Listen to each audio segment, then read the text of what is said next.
what we know about composition of functions. Okay, and I put some of this on the homework just to kind of have you review a little bit. Okay, so composition of functions is, what it is it's a way that you make a function out of two or more functions. You kind of create a new function. So if you're not familiar with this, if you have two functions f and g, if you see that little dot there, it looks like it spells the word fog. That's saying f composed with g. So it's saying really you're plugging the function g into the function f, and we'll go through that.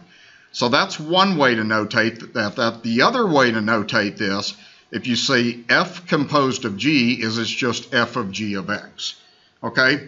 And this little visual is a good thing to write down. All you're really doing is you're always just plugging the function in the right into the function in the left. You're really plugging a function into another function, like that. So the way I'm going to kind of look at this, not going to worry too much about the domain and that kind of thing in this class so much. I want to show you with a table to start with what a composition of functions is, okay? Now the key thing is, like on this example 1, you're doing f composed of g of 1. The first thing that you want to do is you want to write this. Go ahead and write down f bracket g of 1, okay? And that will help you understand what this problem is talking about anyway, okay? Now you can have a function in a table format if you want to. So what we're going to do is we're going to look up g of 1. Okay, now notice on here I've got all the x values in the top row, f of x and then g of x. So if we go to 1, g of 1 is 0. Okay, that's how you read that. Okay, so that means the next step is to write this as f of 0. You just look it up on the table. G of 1 is 0. Okay, now see if you can tell me what f of 0 is, just to see if you're reading right. Yeah, 5. Okay, see there's 0, okay, but f of 0 is 5. That means the answer to that problem is 5. Okay, so what you've done is you've taken a composition of functions. You've used one function to create a new function value. This is one way to kind of get students the hang of how this goes. All right, you guys follow what I did? Okay, it's not that hard. Okay. So let's do the next one. Now again, I think it's real important that you write it this way. Write this as f bracket g of 2. And you're just going to read the table the correct way. Okay? All right, g of 2. Can you tell me what g of 2 is? Negative 3. Good. There's 2. There's g of 2. Negative 3. So you want to now write this as f of negative 3. Okay? Can you tell me what f of negative 3 is? 11. Good. Okay, so I think you guys getting it okay. That's 11. Okay, that's how you do a composition of functions. Okay, now the next one, you can do a composition of itself. So you want to write this one, first of all, as g bracket g of 1 like that. Okay, and then you got to go kind of right to left. Okay, all right, can you tell me what g of 1 is? 0. Okay, g of 1 is 0. Good. So then you would write this as g of 0. Can you tell me what g of 0 is? 1. Okay, so the answer is 1. That's the idea. Now that's just getting you comfortable with how points get transformed, okay? You're not going to do this very much. It's just a good way to start having students learn this. So I want you guys to do the next two just and see if you got the hang of that okay. It's just a matter of being able to read the chart okay. I think you'll be able to do this okay. Then we kind of get in to functions.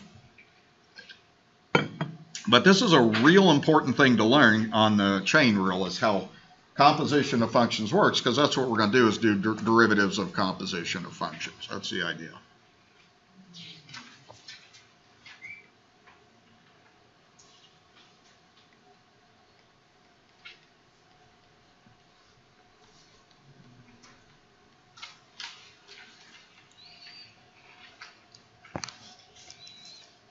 Okay, what did we get on number 1?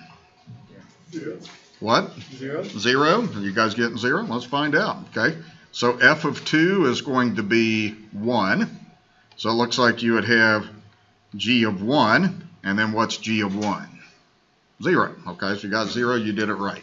Okay, how about the next one? 7. 7? Okay, let's see if that's right. Okay, so f of 3 is -1. So your next step would be f of -1, and then f of -1 is 7. Very good. You guys got that? Okay. That's just showing you how composition of functions works. Okay, you're taking one function, getting that value, and then evaluating that with the other function. Okay, now let's work with functions. Okay, this is where what you're going to do more often and what you got to understand how it works. So what I'm doing on this example too is I'm giving you two functions. Okay, the two functions I'm giving you are f of x equals 2x squared and g of x equals 1 minus 3x squared. Okay, all right, so let's start this way. I always think it's a good idea to start the problem just like you did the last thing. Write this as f bracket g of 4. Okay, and really it's an arithmetic problem. When you get right down to it, that's what you do. Okay, so over at the side, let's go ahead and work out g of 4. Tell me how you work out g of 4. You plug 4 into g, right? Okay, so you're going to take that 4 and plug it in there. So you're going to have 1 minus 3 times 4 to the second. So order of operations now, you got to do the exponent to get 16. That's 1 minus 48. So that's negative 47, okay? So you're just, instead of looking it up in a table, you're just working out the arithmetic. So then the second step here would be f of negative 47. You're going to need to use a calculator on this. So tell me how you do f of negative 47. Plug it into f, right? Okay, you plug that into f, and then you probably need to get your calculator out, okay? So that's 2 times negative 47 to the second. You could do that all in one step on the calculator too if you want to. And you'll probably get a pretty big number. Okay, so let's see. Now be careful. If you square negative 47, you're going to get a positive, right? Okay, be careful about stuff like that. So got 47 squared is going to give that big number. Okay, then double that, multiply that by 2, and then you would have the result of that problem then. Okay. All right, you guys follow what I did on that one, okay? Okay. So that's how you're doing a composition of functions if I give you two functions, okay? All right? Okay, now the next one, let's go and run through this one together. Okay, write this as g bracket f of 4. Okay, first thing you want to do is just at the side of your paper work out f of 4.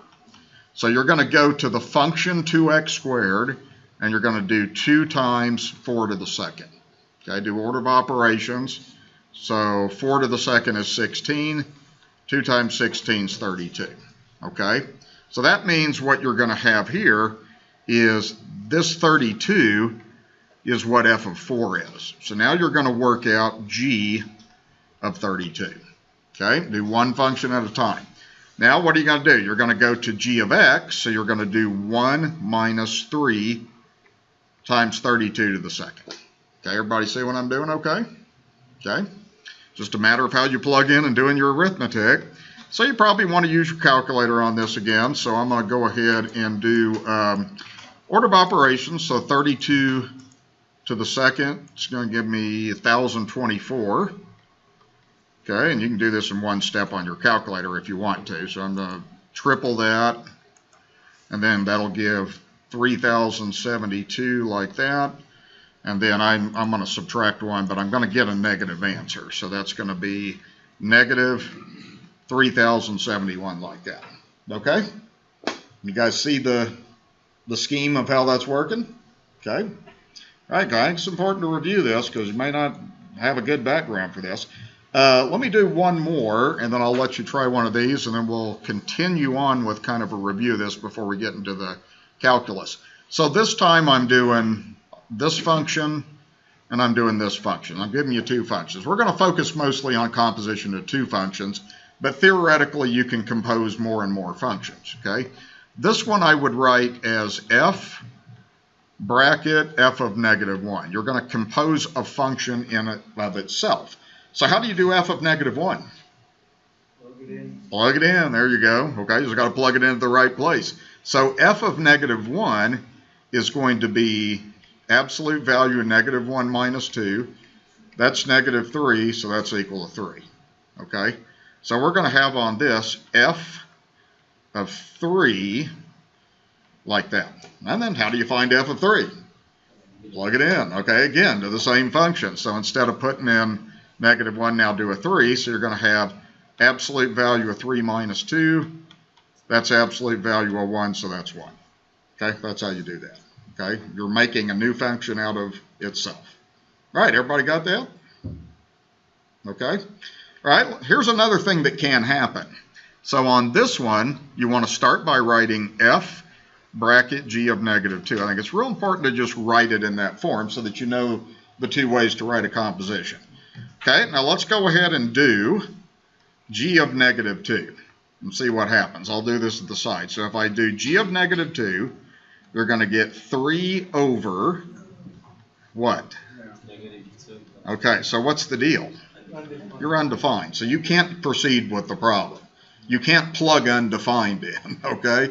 So what you get is the answer to the problem is undefined, okay? So sometimes if you have this thing right here is what we would say is -2 is not in the domain of g of x. So therefore it's not in the domain of the composition of functions, okay? All right, so the idea is that will happen sometimes, is that you'll have places where a composition of functions is undefined. Okay, so that's easy in that case, right?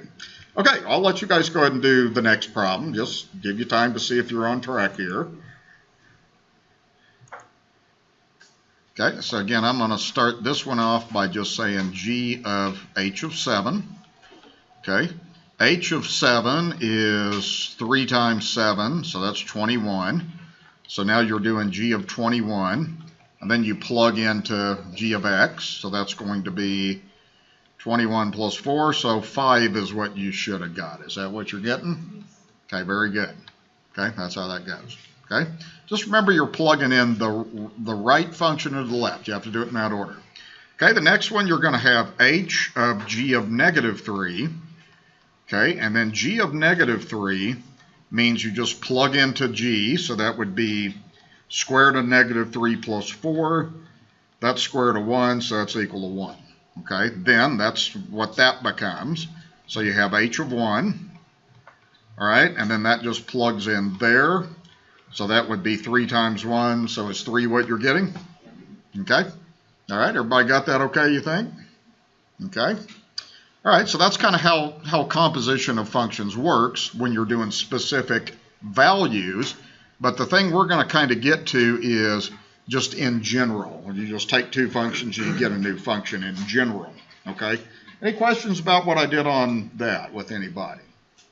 Okay, just remember right to left is how you plug in. It's arithmetic. Okay, so this next thing, what we want to kind of get to before we get into the calculus is how you find what we call a composite function or a composition of functions. Okay, now what we're going to do on this basically is just get a function. Okay, so I'm going to do this one in two different ways. So this example, I'm giving you this quadratic function and then this radical function like that. Okay, so we're going to do this, first of all, kind of two parts on this. First thing is let's write down f composed of g of x, and then let's get that put together. Okay, and this is probably the big #1 thing that you want to be sure you're totally clear on how to do. Okay, so what we want to do on this, first of all, I'm going to have you write that like you've been doing, f bracket g of x, like this. Okay, so what you do on this is this. Okay, I kind of wrote down a general way of doing this. What you want to do is write down the first function, which is f. So you want to write down, but you don't want to say x squared plus 4. You want to say something squared plus 4. Because all you're going to do is plug in the other function into that. So that's like that. You got something squared plus 4. Now what goes in here is g of x. So you plug that function into that function. So that goes in like that. Okay, so what I'm doing again is taking this thing and plugging it in there. Does that make sense? Okay. Now we got to dig into our algebra background. What happens if you have a square root and you square it? It goes away. Okay, so that's going to be x minus 2 plus 4 comes down, So you're going to have x plus 2. So that's what that composition of functions is. It turns out in this case you took a quadratic function, composed it with a radical, you got a linear function. So you get a new function. So what you're doing is you're always writing the first function and plugging the second one in. Now let's do this backwards. Okay, sometimes you might think, well, maybe we'll get the same answer. Let's find out. So let's do it this way. Okay, so if we do it this way, we're going to say g bracket f of x. Okay, and what you want to do is always write down this first function. So write down the g, which is square root of something minus 2. Okay, you want to get it all set up. Now, what are you going to plug into this something? You're going to plug in what f of x is, right? What's f of x? X squared plus 4, good. Okay, so that goes in like that. Okay, so that's just doing this totally backwards. Okay, now if I do this, I'm going to have square root of x squared plus 2 like that. And there's not a thing you can do with simplifying that. On a radical, the only thing you can ever do on radicals is if you have something under that, try to factor. There's nothing you can do on this. You cannot do this. I see students do this all the time on problems like this. That's not right. You can't do a square root of both parts and add them together. It doesn't work. Okay, that's important. Okay, so that problem's done. Okay, so do you guys see the difference of how I approach those problems? Okay, always write the first function down and plug the second function in, and then do whatever algebra you have. Okay, I'm going to have you try one of these, and then we'll kind of get into the calculus I want to look at today.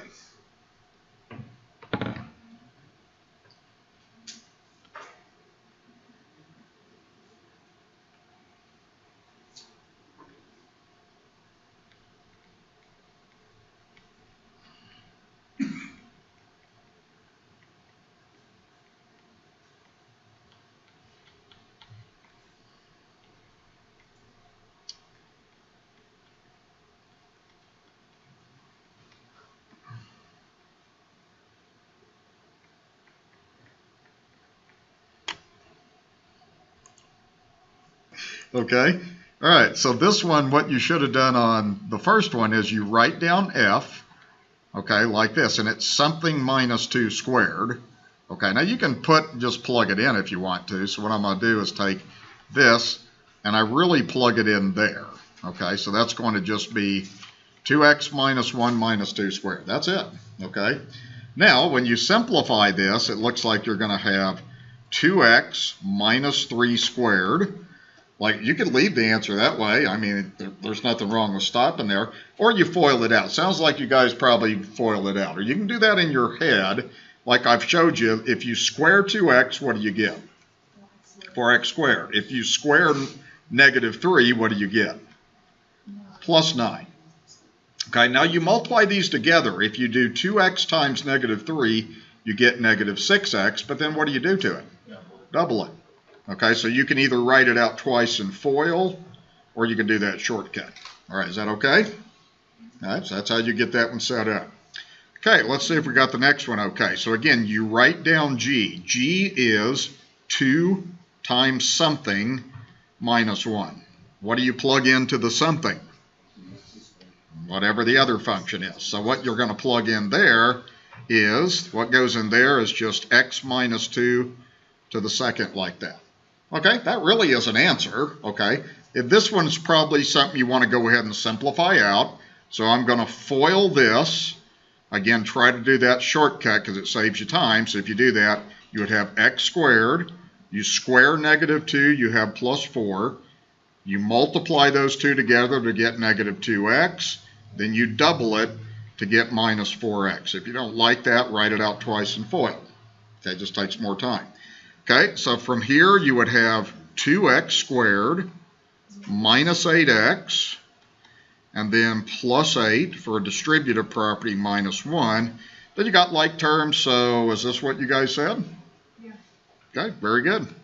Okay, that algebra on that shouldn't be too bad. Okay, that's stuff that I'd want you to be pretty simple for you once you learn how to get everything set up. All right, so that's the idea with that. You've composed two functions and you got a brand new function. All right, does everybody feel pretty solid with that? Okay. Now, the reason we're doing that is because as you do derivatives of more and more complex functions, they really can be thought of as compositions of functions. So the first thing I'm going to do, the way our book shows this, is they show what's called the general power rule first, and then they show what's called the chain rule next. So here's kind of the idea. You guys already know the power rule, so let me just kind of review something for you here. There's a couple of things I want you to write down. Okay, you already know this. Okay, if you have x to a power, we already know how to do that. Okay, so that derivative would be what? Yeah, 3x to the second. You already know that. You bring the 3 down, you subtract 1 from the exponent. Okay, that should be second nature to you by now. So what we're going to look at now, let's say that we had something slightly different. Let's say that we had x squared plus 2x to the third power. Okay, now this problem is slightly different than the one that I did, and it's actually a composition of two functions. That x changed into a new function, x squared plus 2x. So when you do the derivative, in this situation, see, if this thing is something different than x, it's a different function, then you do it this way. There's a little slight twist to it. You bring that down, you leave what's inside alone, you subtract 1 from the exponent to get 2. But you're not done. What you have to do by this general power rule is then you have to do the derivative of all this stuff inside. Okay, now this is we're going to learn the chain rule and why this works in a little bit. So now what you have to do is you have to do the derivative of x squared plus 2x. So anytime you have a function to a power, the general power rule says do the same thing, bring the exponent down, subtract 1, but then you got to take the derivative of what's inside. So this is going to come down, and then this, what is this derivative right here? 2x plus 2. There's your answer to your problem right there. Okay, that's the general power rule. So what you want to understand is it's based on the power rule I taught you, but if that x is a new function, then you also have to multiply by the derivative of what's inside. Okay, like that. Does that make sense? Okay. All right, that's what all this stuff is saying here as you do this. So if you have a derivative of a function u to the n, you bring the u down, subtract 1, then you do the derivative of what's inside. Okay, so we're going to work on this a little bit and kind of see if we can get the hang of how this goes. Okay, now notice on the first two problems. The first two problems you have something to a power, right? You have to learn to identify that structure. So the general power rule applies to those, like this. So when you do this, see, this is a function. That's not just x to the third. If it was x to the third, the derivative is 3x to the second. So here's what you do. You bring the 3 down, you write down what's in the parentheses, but you don't change it, and then to what power? Second power, okay? But what you got to remember to do is multiply by the derivative of what's inside. Okay, that's the function inside. Now you can learn to do this in your head, but I want you to write that step on there on your notes so that you see clearly what we're doing. So now you do this. This stays the same, 3x to the second plus 2x plus 1 to the second. And then what's the derivative of this thing? 2x plus 2. Okay, like that. Okay, and then the problem's done. That's it. Okay, you could leave the answer like this. One other thing you could do is, can you factor 2x plus 2? Yeah. You can take a 2 out, okay? Now you can do that. I like to kind of sometimes tell you where you can stop, but I also like to mention that you could go on further. Let's go on just one step further. So you have x squared plus 2x plus 1 squared. Then you can take a 2 out of that to get 2 times x plus 1 like this. And there's still a few things you can do on this, okay? So now, 2 times 3 is 6. You can do that, okay? So we have 6 times x squared plus 2x plus 1 to the second times x plus 1. There's still one other thing I can do. I'm just curious if you see it or not. I don't know. Exponent? What's that? Do you factor out, or do you FOIL out the exponent? What do you mean by that? Oh, you mean write that thing out twice and multiply? You could, but that's not what I'm thinking of. You got an idea? It does factor. Good. I just happened to see that. See, that thing factors. It does.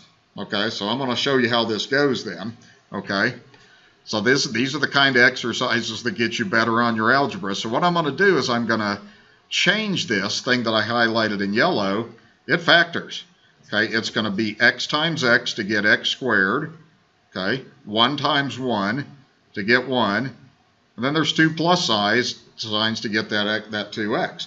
What I've done is I just replaced that with its factors like this. Okay, and then I'm going to bring this step down, and then there's still really a couple of things we could even do from here. So I'm going to bring that down like that. Okay, all right, anything else? I see that I got 3 different x plus 1s. Now, if you think about this, it kind of goes like this. This is really 6 x plus 1 to the second. See, that thing is raised to the second. This thing is also to the second. And then you have x plus 1 to the first. Well, what can you do with these 3 things? You can add the exponents. It's the same number to different powers. That's x plus 1 to the 5th power. Okay? See, sometimes you can take these things real far. That's it. Okay? Now, what happened on that problem is you got to learn to recognize stuff. So you have to learn to recognize that factors and that factors. Okay, you got to be observant. Does that make any sense or not? Okay, there's always this algebra you got to deal with in calculus. It gets pretty big too. Okay, let's do the next one. I think this one doesn't have all the simplification the last one did. All right, so let's go through this together. Anytime you have something to a power, what do you do with the 100? Bring it down. Leave the 2x minus 1 alone. Don't touch it. Then that's a 99th power. And then you multiply by the derivative of what? What's inside. Okay, that's the power rule. So that's going to give 100 times 2x minus 1 to the 99th power. And then what's the derivative of this thing? 2. Okay, so then you can put 100 times 2 is 200. So you can do that simplification, and then you're done. Or you can write that out 99 times and FOIL it too if you want to. But I certainly wouldn't go there. Okay, there you go. Okay, that's how that goes. All right. So I think the first one had some algebra difficulties, but the idea is bring the exponent down, subtract, multiply by the derivative of what's inside. So that one's not too bad. Okay. Okay, now let's look at the next one. Now remember, what you're looking for, and this is important, is you're looking for doing a derivative of some function to a power. Okay, now let me ask you this. What if you were doing the derivative of 1 over t squared? How did I teach you to do that? You have to bring it to the top. You've got to make that t to the negative 2, right? Then when you do that derivative, you're going to have negative 2 t to the negative 2 minus 1. So you have to approach this exactly the same way. Before you differentiate, see, a lot of times students just think, well, I do derivative of top, derivative of bottom. No, there's a quotient rule. You could use the quotient rule, but it's not necessary. The best thing to write first is just change this to, bring that whole thing to the top. The whole thing to the top, you're going to have t to the second plus t to the negative 2 power, like that. Okay, now you can do the same rule that I showed you, see. Okay, now notice these exponents inside the parentheses don't change. That's what changes. Okay, that's important. Okay, so then what we're going to have is we're going to do the rule. So bring the negative 2 down, leave what's inside the parentheses alone, subtract 1 from the exponent. So negative 2 minus 1 is negative 3. And then what do you do? Derivative of what's inside. And you can do that in your head. I just want to kind of write that step out to remind you of what you're doing. So now let's put it all together. You'd have negative 2 t squared plus t to the negative 3. The derivative of what's inside parentheses is what? 2t plus 1. 2t plus 1. Good. Okay. That's an answer right there. Okay. Now, really on this one, let's say, for instance, I wanted you to write the answer with all positive exponents. Then what would you do? Would be negative You would 2 take over this 2 whole squared. thing down to the bottom, okay? So, okay, this is an okay answer, but if I do want you to write all positive exponents, leave the negative 2 where it is, leave the 2t plus 1, and then just take that whole entire thing down to the bottom and make that a positive exponent. That's probably the best way to write the answers right there, okay? There are a few things you could do. I mean, you can take a t out of that. You don't have to, really. So I'm just going to kind of stop there. You can do stuff like that, okay? All right.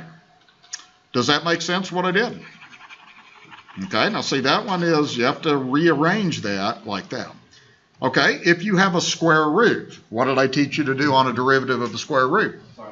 Write it to a 1/2 power, right? Okay, so your first step on this is going to be ddp is now our variable, and this time we have an entire function to the 1/2 power. All you guys have seen so far is x to the 1/2. Now we have a function to the 1/2.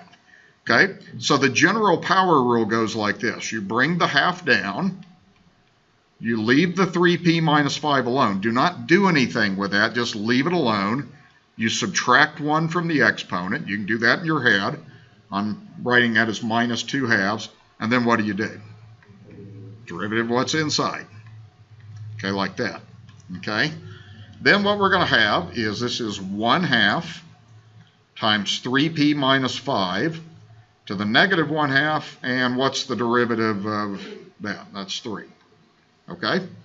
All right, now that's an answer to the derivative. It's not really simplified. One thing I would do is you can multiply a half times 3 to get 3/2, right?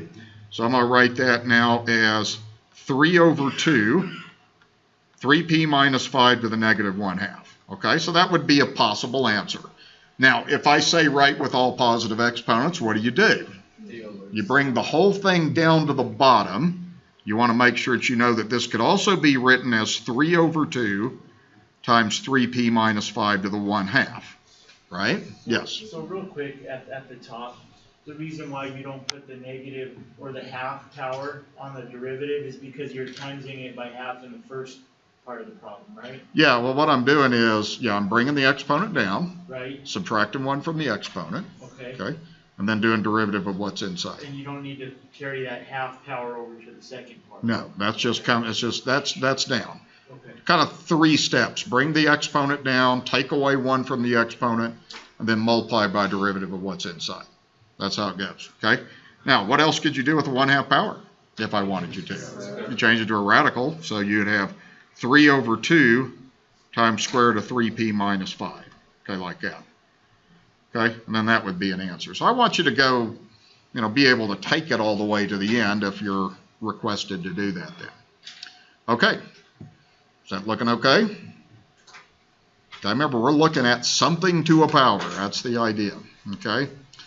Now, let's do one like this, then I'll let you do a couple, and then I think we'll take a break, okay? All right, so this one is something to a power. Now, let's say that you had 2x to the third instead of this. And this is kind of like 2x to the third, but this is a function. Okay, if you did this derivative, I taught you, write the constant down, do the derivative of that, and in your head, you've learned to now just get 6x squared, right? So you do this exactly the same way. If you do this derivative, you can go ahead and bring that down, and you can multiply it by the 2 since that's a constant. So that's a 6. You leave 2e to the x minus ln x alone to the second power. That's half of the problem. Then you want to multiply by the derivative of what's inside. Okay, so you got your derivative rules you need to know. Okay? All right, what's the derivative of 2e to the x?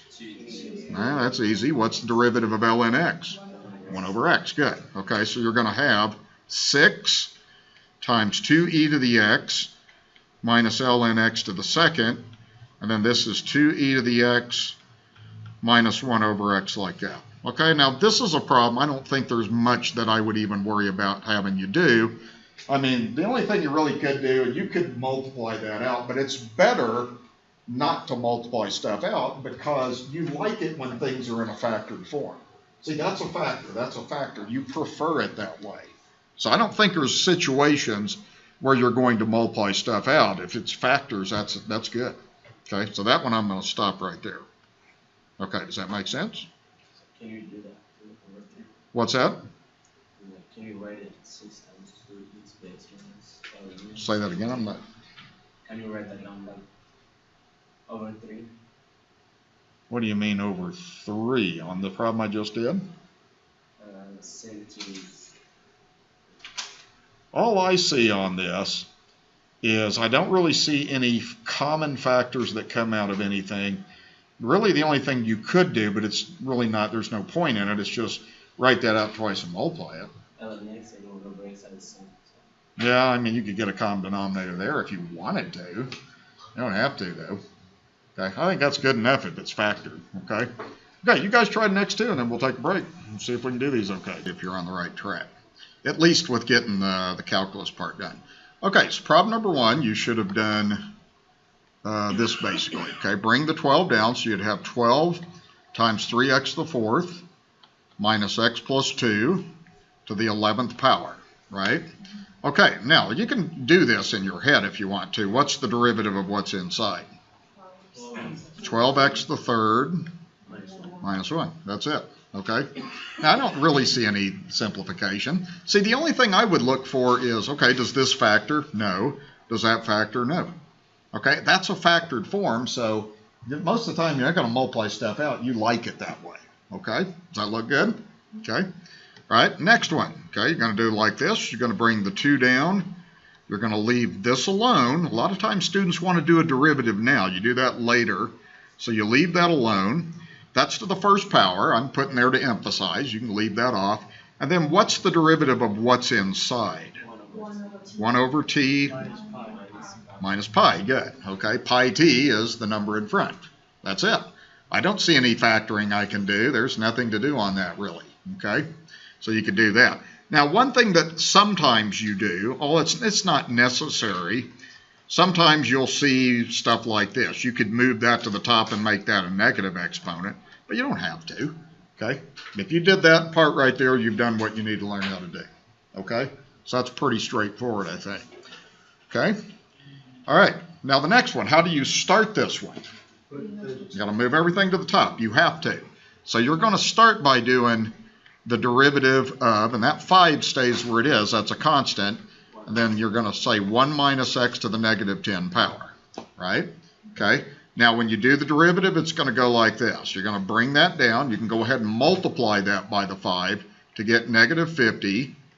Okay, what does the negative 10 become? Negative 11. Okay, what's the derivative of what's inside? Negative 1, good. Okay, now there is one simple thing you can do. You can multiply negative 1 times negative 50 to get 50. You would definitely want to do that. And then you could write the answer that way. Or if I wanted positive exponents, what would you do? Just take the whole thing down to the bottom. See, you would leave the 50 where it is. So you got that. Okay, that's it. Right, does that look good? Okay. All right, what did you do with the cube root? That's a 1/3 power, okay? So you want to write that as p to the 2nd minus p all to the 1/3 power, okay? You got to be sure that you know how to change the radicals over like I've shown you. Okay, then what we're going to do is going to bring this down. So that's 1/3 p to the 2nd minus p, okay, like that. And then that's going to be, you can do that in your head. I'm just going to do that in case you struggle with that. So you're subtracting 3 halves. What's the derivative of what's inside? 2p minus 1, right? Okay, so you'd have that. So this is going to be 1/3. This stays the same, p squared minus p to the negative 2/3 times 2p minus 1. Okay, that's calculus. That's good enough if you have that. The only other things I would want you to know how to do on this, negative exponent, bring it to the bottom. See, this 2p minus 1 is already in the top, okay?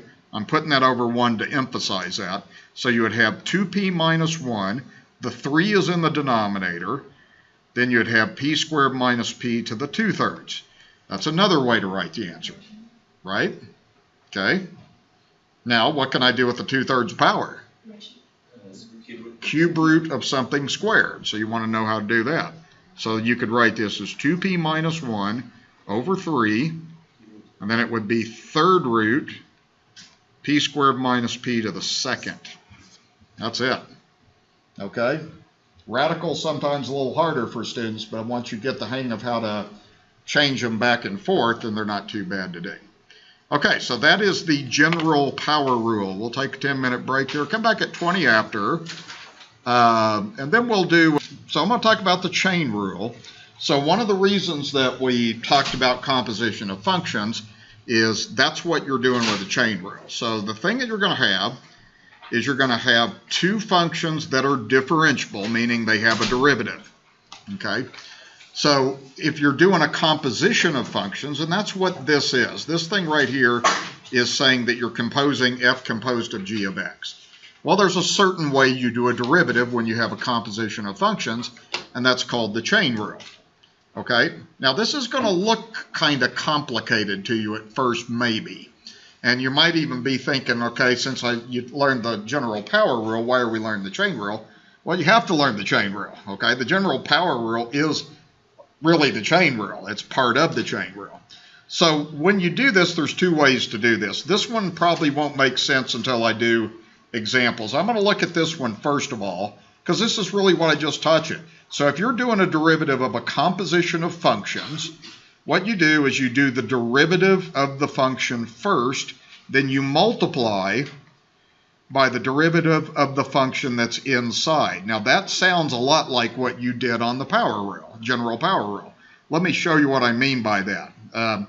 So again, if you had something like x squared plus 1 to the 100th power.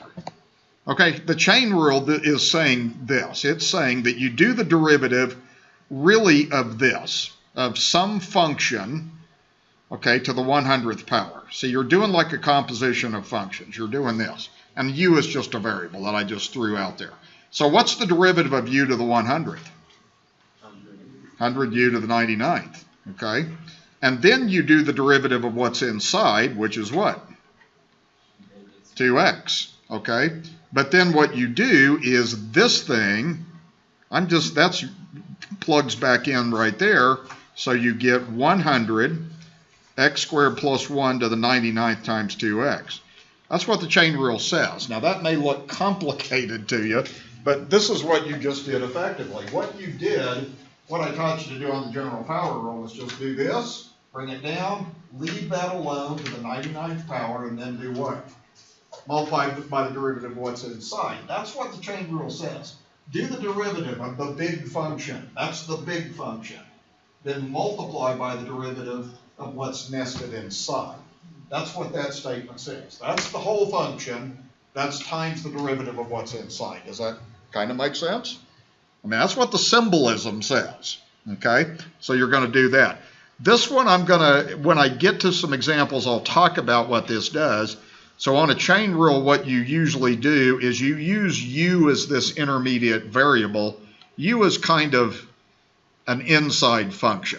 Okay, y is the big function, u is the inside function. So you do the derivative of y with respect to u and multiply it by the derivative of u dx. That's really the inside function, and this is really the big function. Okay, and again, I got to do examples before any of this is going to make any sense to you, but that's the definition. Okay, so I'm going to go through, kind of talk about what you do on the chain rule. We'll be kind of talking about what's the outer function or the big function. And then we'll be talking about what's the inner function. That's the part that's inside of something and how that goes. And we're going to express this in terms of a variable u, and then we're going to calculate this. So I'm going to show you how to do this. So before we do this, down on the bottom, I want to show you how you set up a composition of functions. Okay? If you look at this example, the big function is something to the 10th, right? So what you're going to say is you're going to say u to the 10th, but u is going to be 3x minus 7. That's a composition of functions. So what you're doing is if you plug in that u into u to the 10th, you get the function I got anyway. So what you really have is you have a big function, and then you got an inside function like that. Does that make any sense? The big function is the whole entire thing to the 10th power. That's the whole thing you're doing a derivative of. The piece inside is 3x minus 7. Okay, and we're going to learn how to do a derivative of that in a minute. Okay, if you look at this one, what's the big function? It's what?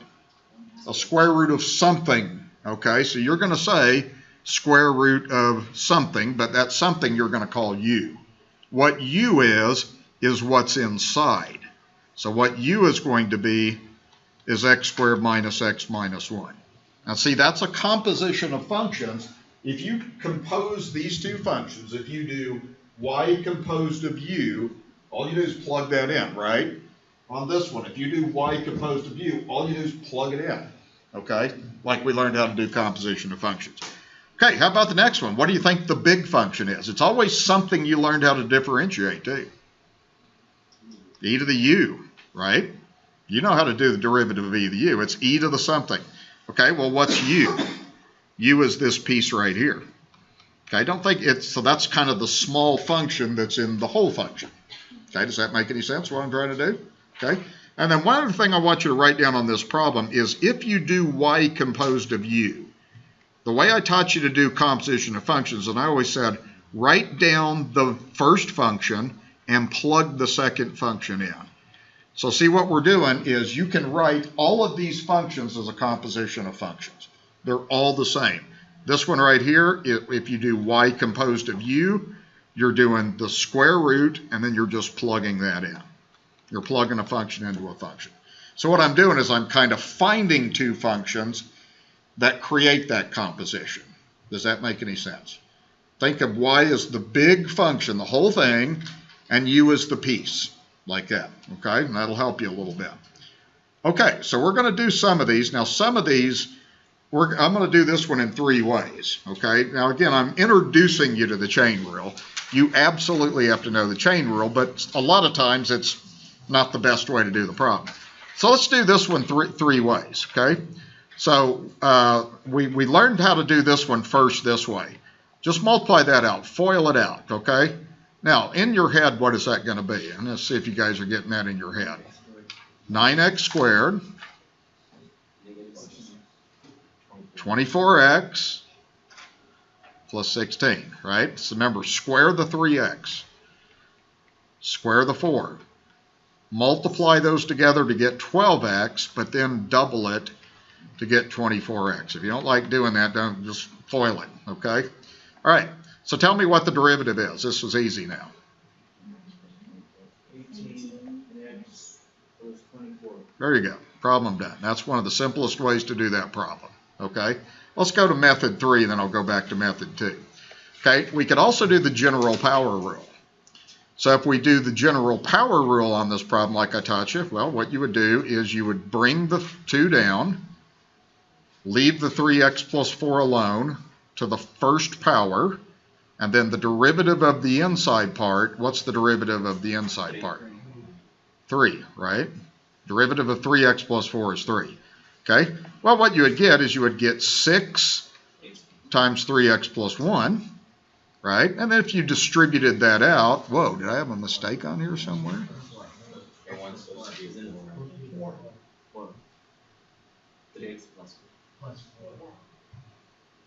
What am I missing? Oh, okay, that's what it is, okay. That's 3x plus 4. I wrote the problem down wrong, so that's 3x plus 4. Let me erase that and write that down better. Okay, so again, it goes like this. We'd say y prime, we'd have 2 3x plus 4 to the first. Derivative of what's inside is 3. So that's 6 times 3x plus 4. If you multiply that out, you're going to get the same answer, 18x plus 24. Okay, those are the 2 ways you'll typically do that. If I'm doing the problem, my method 1's the way I'm going to do that one. Okay, although the power rule is very easy too. Okay, now the chain rule. This is the part that sometimes students struggle a little while to get this down. So the first thing is we want to look at what the big function is and what the little function is. What's the big function? What are you doing? Something squared, right? Something squared. So we're going to say u squared. What is the something that we're squaring? 3x plus 4. So see, you got to get these 2 functions written down, okay? Now when you do the chain rule, it goes like this. So what we're going to work out is dy over du times du over dx. So what we're doing is we're doing the derivative of the big function, and then we're multiplying that by the derivative of the small function. It's the same thing the power rule did. Okay, so watch carefully. All right, what is the derivative of u to the second? 2u, good. What is the derivative of 3x plus 4? 3. That's 6u, right? Okay, but what is u?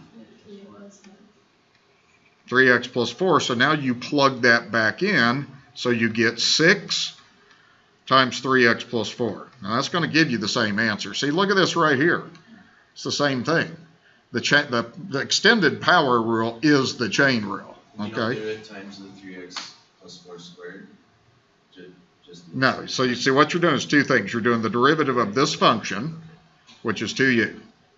Okay, then you do the derivative of this function, which is 3. Multiply them together. That's what the chain rule says to do. And then at the very end, you don't want u in your answer. You only want x in your answer. So then you plug back in. So do the derivative of the big function.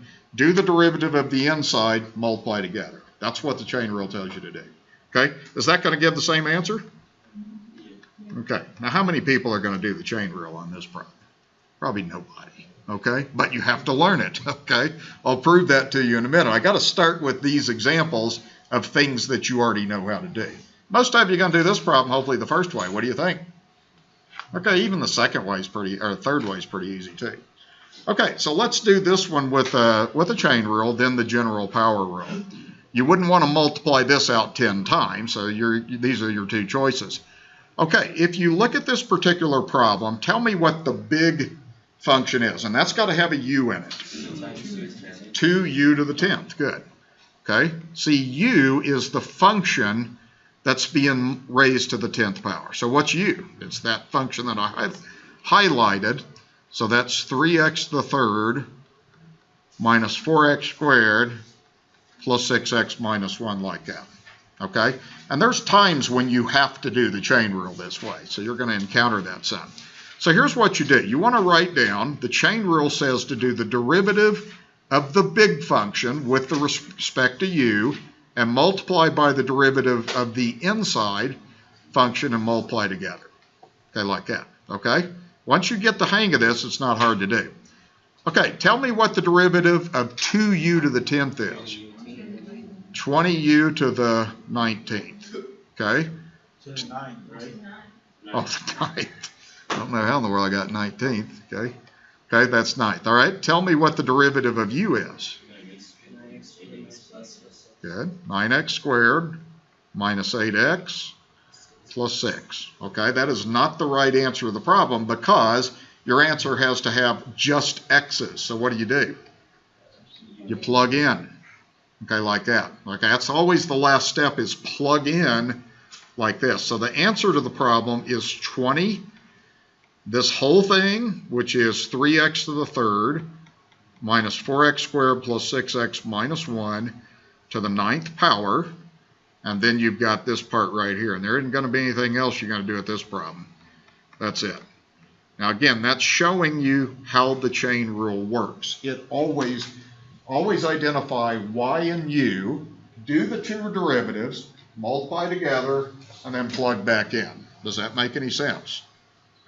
Okay, the key thing that we're trying to do is learn how to see the big function and the small function like that.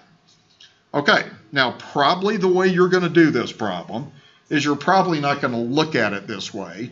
You're just going to do the general power rule. Okay, so let's do that. I taught you how to do that earlier. But I want to show you that this is the chain rule. So you're going to bring that down and get 20. You're going to leave this alone.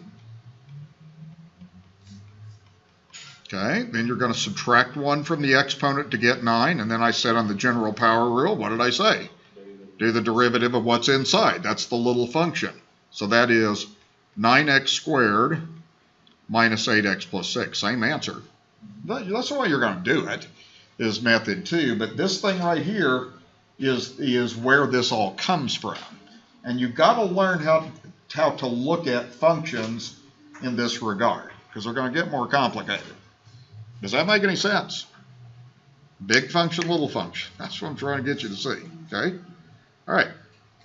Let's look at this one. Okay, example 9. You have a square root. What do you think the big function is? Y. Square root of something, right? Okay. Now see, you guys know how to do the square root of u. You know that. That's a power rule. What's u? It's what's inside. Okay, like that. So that's a composition of functions. If you plugged u into u of that function, you get what you started with. So what we're going to do is, let's go ahead and write that as u to the 1/2 power. So when you do the chain rule, you're going to do dy over du, and then multiply by du over dx. Again, dy over du is doing the derivative of the big thing. Du over dx is doing the derivative of what's inside. Okay, that's how that goes. Okay, so let's do that. What's the derivative of u to the 1/2? 1/2 u to the negative 1/2. Okay. What's the derivative of u? 20x plus 4. Okay, is that the answer? I'm asking on purpose. No. What else do you got to do? You can't have u in your answer. No, you cannot have u in your answer. Plug it back in. So plug that back in, see. So your final answer we'll have is 1/2 10x squared plus 4x all to the negative 1/2 20x plus 4. Now, I'm not going to simplify that when there are things you could do on that. Well, the point right now is not to get the simplification done as much as just learning the chain rule. So, I mean, you could stop there on that one. You've done the derivative. All right. So, you guys got any question about what I'm doing? Go ahead. Why didn't you put the radical in the first term? Why didn't you put the radical sign for the 10x squared plus 4x? Okay, because what I'm doing in this particular problem is I'm identifying the big outer function. I'm doing the square root of something. That something is what's inside. I see why you did it. Okay, yeah, okay. All right, let's do general power rule. Okay, and this is the way you're going to do this most often, is you would write this as 10x squared plus 4x to the 1/2. Again, you have a function to a 1/2 power.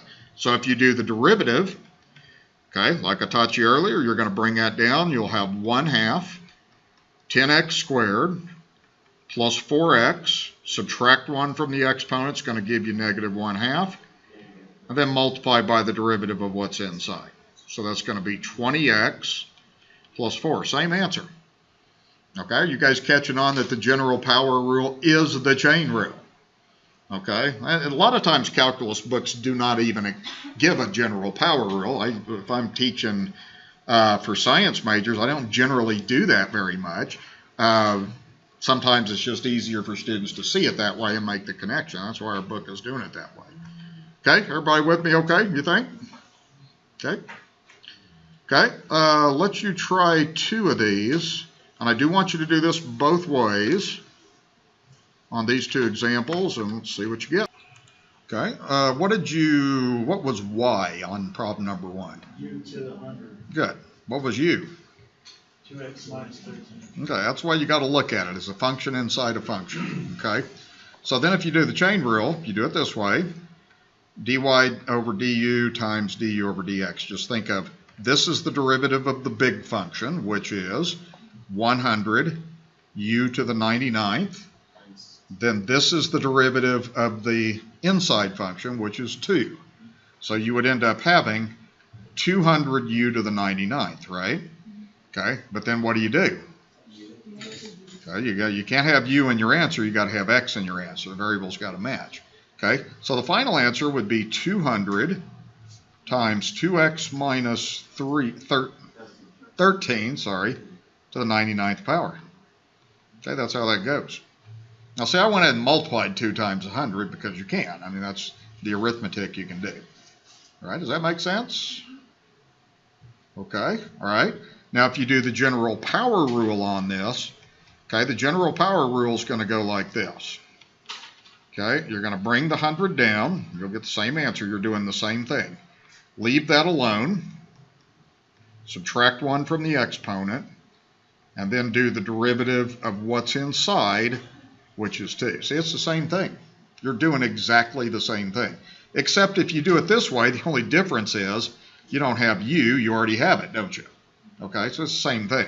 So you're going to end up getting 200, 2x minus 13 to the 99th power. And you're going to do the general power rule on that but understand where that comes from, okay? Because that's what I'm trying to get you established here. Okay, does that make sense okay to everybody? Is that going pretty good? Okay, all right, the next problem. What was y? It's cube root of something. Okay, that's the big function. What's u? What's under the radical? Okay, so you got to learn to look at that first. That's the key to learning the chain rule. And you could write the cube root of u as u to the 1/3 power. Okay, like that. So then when you do dy over du times du over dx, it's going to go like this. dy over du, what's that? 1/3 u to the negative 2/3, right? Okay, what's the derivative of u? 9x squared minus 8x. Then all you got to do is plug u in and you're done. Okay, we're not going to worry about simplifying these much. So u, this thing gets replaced with that thing. That's the inside function. So you would end up having 3x to the third minus 4x squared to the negative 2/3 times 9x squared minus 8x. That's your derivative. Okay, that's it. Okay, does that look good? Okay. All right, general power rule, you would write this thing as 3x to the third minus 4x squared, all to the 1/3 power. Okay, like that. That's the way you're going to do it most often. Bring that down. So you're going to have 1/3, leave the function alone, subtract 1 from the exponent. Okay, then multiply by the derivative of what's inside, and you get exactly the same answer. That's how it goes, see? Okay, does that u and y stuff make sense, okay, to everybody? Okay, big function, little function, got to think of it that way, okay, because when you're starting to get all these derivative rules down, the chain rule is the big overarching rule that you use all the time, okay, it works for everything, okay? So, let's go down and let's look at a couple of chain rules with like an exponential and a logarithm. Okay, and again, you got to look at this a certain way. So if you look at example 10, what is the big whole entire function? E to the u, right. Okay, what's u? Good. Okay, so I think you guys are getting that pretty good. Okay, so it goes like that. So see, it works for every function. So what you're going to do is you do dy over du. Sometimes students have a hard time remembering this formula. You're doing the derivative of y, but the variable is u. That's an intermediate variable. Then you're doing the derivative of u, but the variable is x. That's what that means. Okay? All right? So now what we do is this. So what is the derivative of e to the u? E to the u. That's great. Okay, what's the derivative of 10x squared minus 5x? 20x minus 5. Okay, so we got that. Now that probably needs to be in a parenthesis. That's important because it's a whole entire function. And then what are you going to do with u? Plug in. Okay, so again, you always kind of do that at the end. So you would end up having e to the 10x squared. Whoops, let me write that like this. E to the 10x squared minus 5x. And then you do need to have a parenthesis around that like that. Okay, and that's your answer. That's how chain rule goes. See, it's going to work for every function you see. Now, the way I do this is like this. Now, I'm going to do one more example. And instead of doing that y and u all the time, you can do this like this. Let's maybe write down this function, for example. Let's say we have e to the x to the third. Okay? The way you're going to look at this is like this. Okay, when you do a derivative of e to a power, it's just itself, right? The derivative of e to the x is itself. So it's going to be itself. This is not a bad thing to write down because this is when you learn this stuff in words, you learn these rules better. Then what do? You multiply by the derivative of the exponent. So it's 3x squared. That's how you're going to do an exponential. Okay? But that is the chain rule. So you're doing the derivative of the whole thing, which is itself, and then times the derivative of the inside function, which is 3x to the second. Does that make sense? Okay, so you want to train yourself on how to do that well. Okay?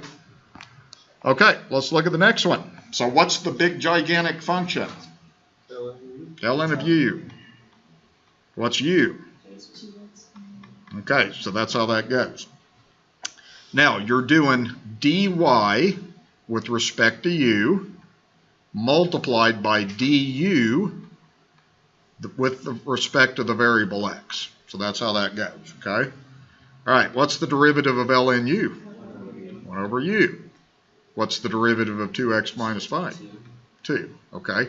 So you have 2 over u, multiply it out, and then now you can plug the u back in, so you would have as the final answer 2 over 2x minus 5, okay? Now, when you're doing logarithms, because you're going to be doing derivatives over and over and over again the rest of the semester, let me show you the way that you want to think through this. Because you don't have to do this yu thing. You get out of that when you start getting better at derivatives. The way I look at this is like this. So this is worth writing down. If you had an ln of a function, okay, and I'm just going to say that instead of x, that's a function, okay? If you're doing the derivative of this, it works like this. Okay, what's the derivative of an ln? It's 1 over whatever, right? So what you're going to have 1 over f of x. And then the chain rule says multiply by the derivative of what's inside, so that would just be the derivative of f of x. So the way you're going to learn to do logarithms is just do this like this. So let me give you one example. Let's say that you have ln of x squared minus 2x plus 1. Okay, and you want to do that quickly and efficiently in your head. So when you do a logarithm, what you want to do is you want to say, okay, it's 1 over the function, like that, right? That's half of it. And then what? Derivative of that function, which is 2x minus 2. That's it. That's how you do a derivative of any logarithm. Okay, so you want to make sure you get that down because you're going to deal with exponentials and logarithms quite a bit in here. Okay. Okay, now this picture that I put on here, I like to show this. I think of the chain rule, if you've seen these Russian dolls, that's really what it is. I mean, like a Russian doll has got a big doll, and inside of it is another doll, right? And inside of that one's another one, and another one, and another one, and another one. So the chain rule is like Russian dolls, okay? If you had 3 functions, which we're going to encounter some, okay, well, here's what you do. You do the derivative of the big Russian doll, okay? Okay, then you multiply by the derivative of the one that's inside. Then you do the one that's inside the third one, okay? If I'm saying that right. So theoretically, you could just keep having functions and functions and functions and functions, kind of like a Russian doll. So a lot of times I use that analogy on the chain rule. You do the derivative of the big times the derivative of what's inside. But if there's something inside of that, you multiply by the derivative of what's inside. Does that make any sense? Because you can have infinite functions embedded within itself, okay? Okay, now what we're going to do here is we're going to kind of combine rules, okay? And this is where it gets a little more challenging, is we're trying to put it all together now. So we're going to do this kind of with a chain rule. The chain rule works for everything. So now we're not going to do the y and u step so much, but I want to go ahead and think about this. If you were doing this function here, what do you think the big function would be? It's something to the 5th. That's what you're seeing is something to the 5th. And what is u? Okay, it's what's inside. Now what I'm going to do on this one is I want to just kind of, instead of writing down the steps of the chain rule, when we do this, let's just kind of think about what you do. When you do a derivative of u to the 5th, what do? This is 5u to the 4th. So when you do this problem, you're going to bring that 5 down, and we're going to leave that alone. It's kind of like an extended power rule to the 4th, and then the chain rule says to do what? Multiply by the derivative of that inner function. So you're going to multiply by the derivative of 2x over x plus 1. Okay, so if you did the chain rule, I mean, really what this is that part right there is dy over du. That's what that is, okay? All right, and then this part right here is going to be the derivative of u with respect to x, okay? Now what you want to think on this is anytime that you're doing a derivative of some function to a power, that comes down, that's a fourth power, then multiplied by the derivative of what's inside, okay? Now this problem's going to get pretty messy, so this is what you're going to get into.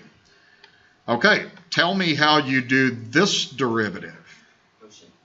That's the quotient rule, right? You don't have any choice. So the quotient rule, I'm going to write that down, is bottom times derivative of top minus top times derivative of bottom, bottom squared. You don't have to write that down. I'm just doing that so you can refer to it and understand what I'm doing. So what we're going to do is this part is just going to keep coming down. That's always there. So that you're going to have 2x over x plus 1 all to the fourth power. Now you got to get into your quotient rule. And I'm going to draw, you can either draw a big parenthesis or you can draw a big bracket. Okay? All right, watch carefully. The bottom is x plus 1, so I'm going to write that like that. The derivative of the top is what? 2. Do that in your head. That takes care of that. Then minus, the top is 2x. What's the derivative of the bottom? 1. Okay, so I've got bottom derivative of top minus top derivative of bottom, and then over the bottom squared, like that. Okay, so see, we're combining lots of rules. That's what we're kind of building towards, is doing more complex fractions. Okay, the calculus is done. Now we got to simplify. There's a lot of simplifying I can do in this problem. Okay, so I want to point out a couple of things to you. In general, if you have a fraction to a power, both things are to that power. So it's a good idea to write this as 5 times 2x to the fourth over x plus 1 to the fourth. Okay, that's a basic property of exponents. If you do a fraction to a power, both parts are to that power. Okay, now what I'm going to do here is you could multiply and collect the like terms there. Okay, that's a simple thing to do. If you see something simple to do, do it. So we're going to do this. That's going to be 2 times x is 2x, 2 times 1 is 2, and then minus 2x.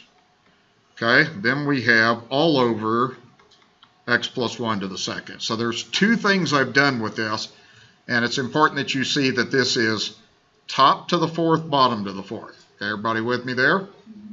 What do you see now? Let's cross out. Okay, we got that. Now remember, this 5 is over 1.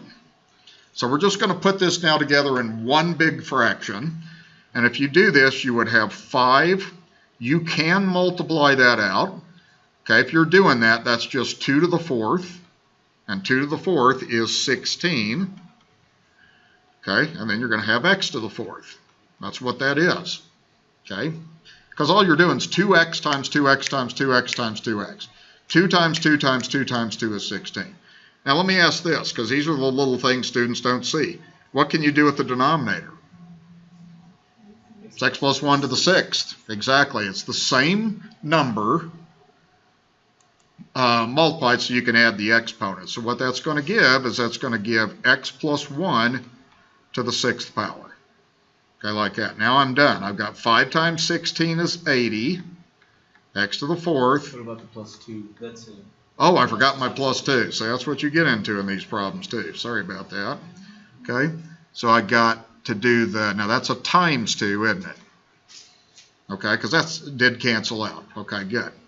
All right, now it looks like we're going to have 5 times 2 is 10, times 16 is 160, x to the fourth, all over x plus 1 to the sixth. And you've got to go that far, because when you start doing applications with this stuff, you got to make it all the way to the end. You have to. Okay? So the calculus is not too bad on this, but the algebra is what you're going to deal with in this. And this is how students get good with their algebra, is by doing derivatives of stuff like this. Okay? You'll be a lot better at your algebra by the time summer's up, I promise you. Okay? All right, is there any questions about what I did? Okay, that's not too bad. Okay, let's look at this one. Okay, now if you look at this one, I see this. I see two functions multiplied by each other. That's like your first function. This is like your second function. Okay? So, if you what's the rule that you're going to use? The product rule.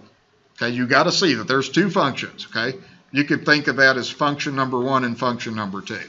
So, let's write down the product rule. So, you want to make sure you have that down. What is it? First times derivative of second plus second times derivative of first. Just learn that in words, okay?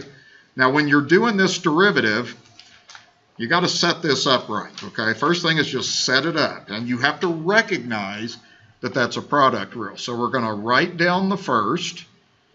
Don't do anything with it. And then I'm going to go ahead on this one and just write that in a minute I'm going to do the derivative of x squared plus 2x to the third. We'll talk about how you do that in a minute. Then plus the second, which is x squared plus 2x to the third, and then times the derivative of the first. Okay, if I get to going too fast on this, just tell me, because sometimes I get to crunching on these things. So that's the setup. You always, on the product rule, you know, just write it down and get it set up. Okay? Now, to complete the calculus, we only have to do two things to complete the calculus. Then the algebra is going to be the bigger issue on this problem for you. Okay? So how do you do this derivative? We did that today. Chain rule. That's a chain rule, right? Or you can think of that as extended power rule. You bring the 3 down, leave that alone. Second power, then what? Multiply by derivative of what's inside. Of course, you know the derivative of that is what? 1. Okay, so we're going to do that. And remember, just keep bringing stuff down. So you're going to have x plus 2. This thing I've got in yellow is going to be 3 x squared plus 2x to the second power, and then the derivative of what's inside is parentheses 2x plus 2. Okay, we got that. Now work with the next part. You have the plus, that comes down. You have x squared plus 2x to the third times 1 like that. The calculus is complete. That's not that hard. What do you think? Really? Okay, as long as you know how to use the product rule and the derivatives of those things I highlighted in yellow. Now, the bigger parts for most students is going to be the factoring. Okay, so is there any question about what I've done so far? Go ahead. The 2x plus 2 on the bottom, so... That was the derivative of what's inside. Because remember, the extended power rule, bring the 3 down, leave that alone, subtract 2, times the derivative of what's inside. Oh, that's the chain rule. Yeah, chain rule, extended power rule, same thing, okay? All right, now I'm going to do this. I'm going to write one more step on here for a minute, okay? And just kind of clean this up. I'm going to put the 3 in front of x plus 2. That's a better way to write it. And then x squared plus 2x to the second, okay? This right here, now can you do anything with 2x plus 2?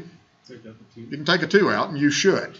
Okay, if you see something that you can take a factor on, you want to go ahead and do that. So let's take a 2 out of this to get 2 times x plus 1. Okay, so that's what I did in blue right there. Okay, then the next part of the problem is just plus x squared plus 2x to the third. Can you take the x out? What's that? Can't you take the x out? Take an x out of what part?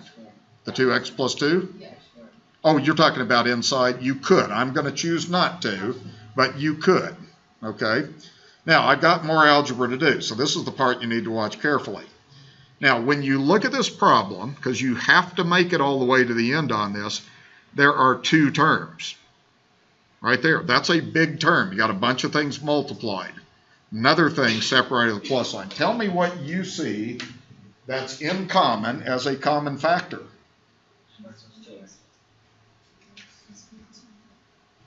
Okay, right? Something to the second, something to the third. What did you learn how to do? Which one comes out? The smallest. Smallest exponent. So this one is going to come out. So here's how you do this. Now see this, you've done this before, but it's maybe never looked like this.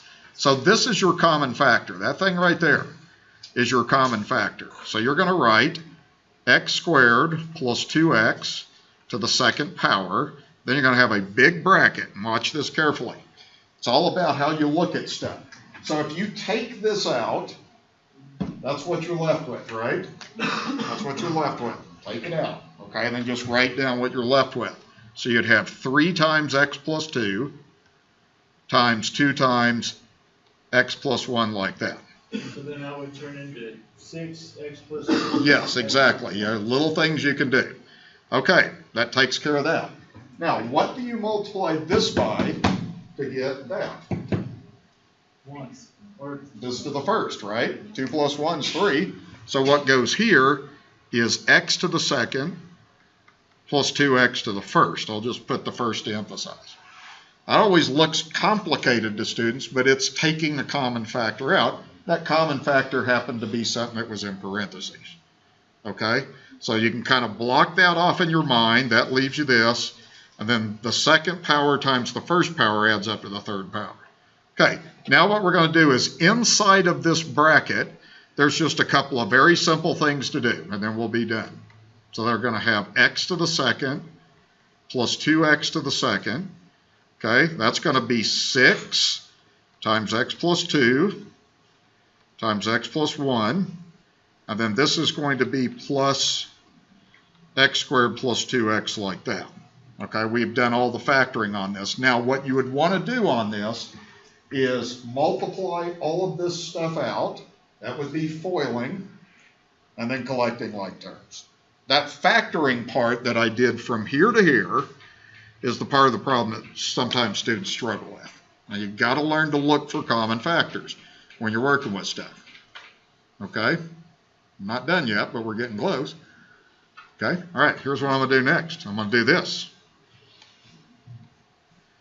Okay, so I'm going to have x to the second plus 2x to the second. And then I'm going to FOIL this out. I'm going to bring down the 6. So if I FOIL these two things, I'd have x to the second plus 1x plus 2x plus 2. And this is going to come down as x to the second plus 2x like that. Okay, you can multiply that 6, distribute, then collect like terms, then we're finally done. Okay, so this is x squared plus 2x to the second. Don't do anything with that. You like it like that. That's factored. Then we're going to have 6x to the second plus 6x plus 12x. 6 times 2 is 12.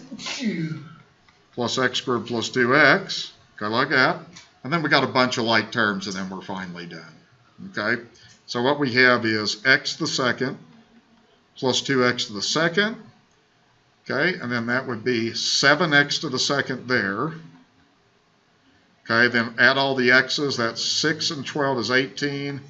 That's 19x plus 12. Okay, problem done. See how the calculus was about 10% of that problem, right? Okay, algebra. Okay, that's what you got to do. I have a question. What? Which thing? You okay? Yep. Okay. All right. Is it x Wouldn't it squared be- plus 2x at the end? Did I miss something on a like term? Where did you go? Let's see. 7x squared. 19. 2x, not x at the end.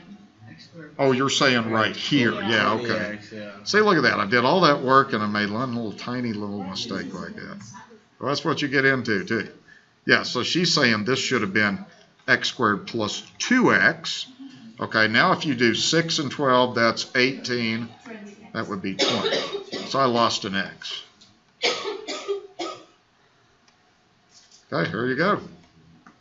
Okay, that's it. Now see, the thing on this is most of this, you got your derivative done. It's really way up here in the top. Once you got to here, you're done with the calculus. The rest of it's factoring and multiplying and like terms and that kind of thing. Okay? All right, well, I'm going to pass your test.